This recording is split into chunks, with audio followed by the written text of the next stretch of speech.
On nous demande ici de résoudre cette équation-là. On peut se poser la question pour tout réel x, vu que les quantités qui interviennent dans l'équation sont définies sur R. Mais on va essayer de réduire l'intervalle sur lequel on va rechercher les solutions éventuelles de l'équation pour nous simplifier par la suite la vie. On remarque que cette fonction-là est strictement croissante sur R et qu'elle vaut 0 en 0 et qu'elle est plus grande que pi sur 4 en 1/2. On a donc le tableau de variation suivant avec ici une valeur qui est strictement supérieure à pi sur 4.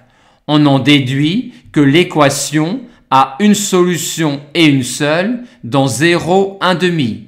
On va donc pouvoir réduire l'intervalle de recherche de l'unique solution de l'équation à 0, 1/2. On note ensuite alpha, cet angle-là, et bêta, celui-là. Vu que l'on prend maintenant x dans 0, 1/2, on aura alpha dans 0 pi sur 4 et bêta dans 0 pi sur 4 ouvert en pi sur 4. Par conséquent, alpha plus bêta sera dans 0 pi sur 2 ouvert en pi sur 2.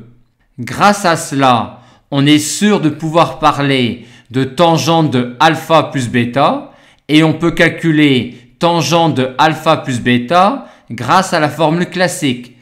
Et en plus, comme cet angle-là et celui-là sont dans 0 pi sur 2 ouvert en pi sur 2, on peut dire que cette équation-là est équivalente à celle-là.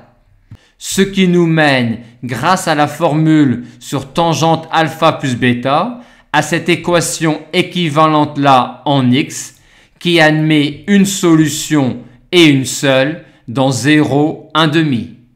Bien noter que c'est parce qu'on a réussi à réduire l'intervalle sur lequel on recherchait les solutions éventuelles de l'équation que l'on a pu dire que alpha plus bêta était dans 0 pi sur 2 ouvert en pi sur 2, ce qui nous a permis de parler de tangente alpha plus bêta et de pouvoir dire que l'on avait cette égalité-là si et seulement si on avait celle-là.